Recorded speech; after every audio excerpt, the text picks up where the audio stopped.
Hello dear students, I am your computer teacher from Golden Public School and this is your computer class. So as you know we are discussing about HTML. In previous part we discussed about some tags of HTML. So today we will discuss some more tags. So without wasting any time, let's start.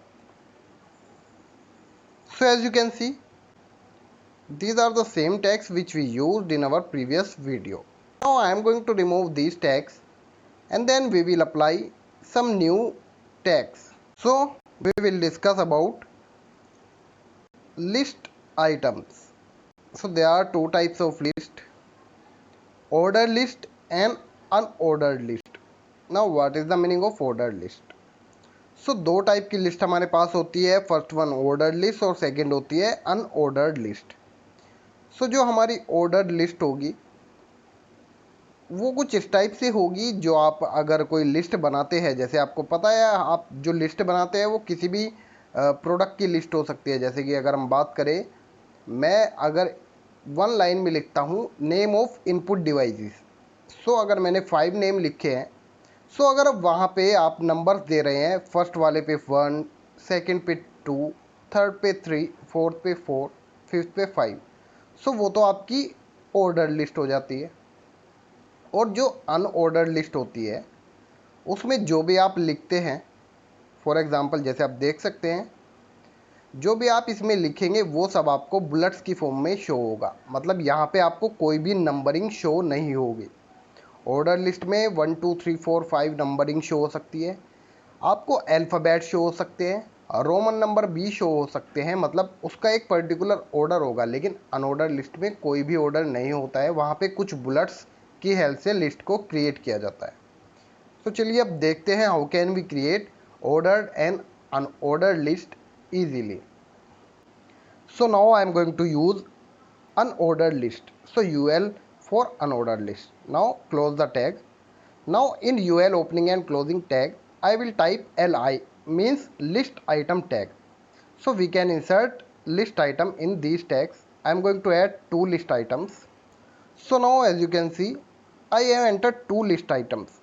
Now list item का मतलब क्या होता है? List item का मतलब ये है जो भी आइटम्स आप अपनी लिस्ट में देना चाहते हैं वो आप यहाँ पे लिखेंगे. जैसे कि आप फ्रूट्स नेम लिख रहे हैं और आपने 10 नेम वहाँ पे लिखने हैं, सो आप यहाँ पे लिस्ट आइटम में 1 बाय 1 फ्रूट्स के नेम लिख देंगे. सो वो जो भी आप यहाँ पे नेम लिखेंगे वो सब ऐसा लिस्ट शो हो जाएंगे. या जैसे कि मैंने बताया कि अगर इनपुट डिवाइसेस के आपको नेम लिखने हैं, सो आप हर एक लिस्ट आइटम में एक एक इनपुट डिवाइस का नेम लिखेंगे और वहाँ पे आपको लिस्ट आइटम शो हो जाएगा.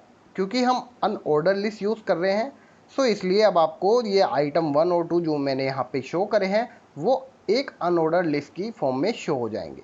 सो now I am going to refresh. So after refreshing the page you can see it is showing 2 items, item 1 and 2.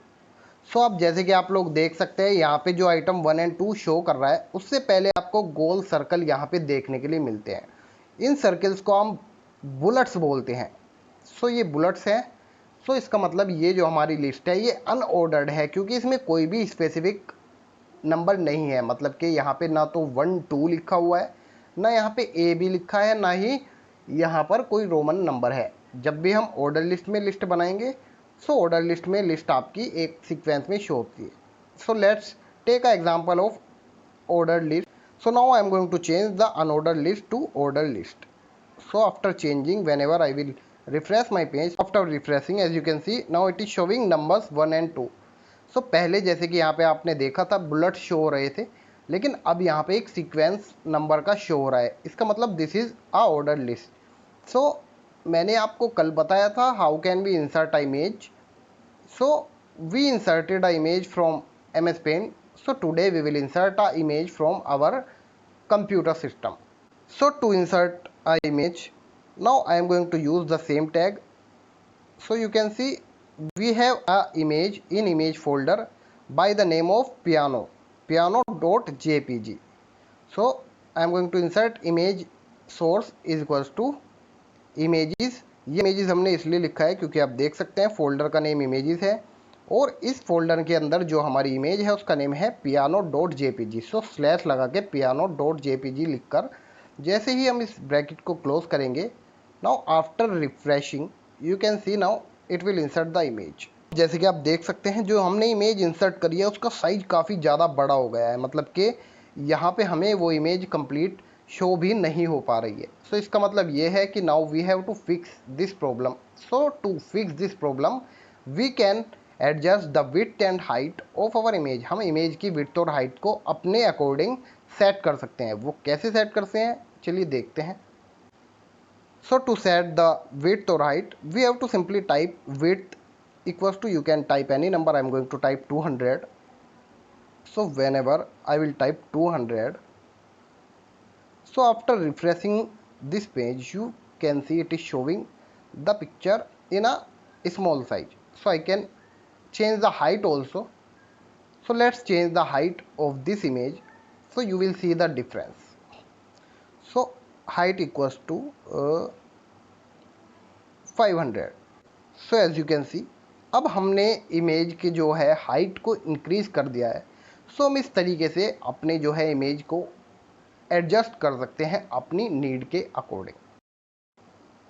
So I hope this video will help you a lot to understand the basic tags and to create a website using these tags.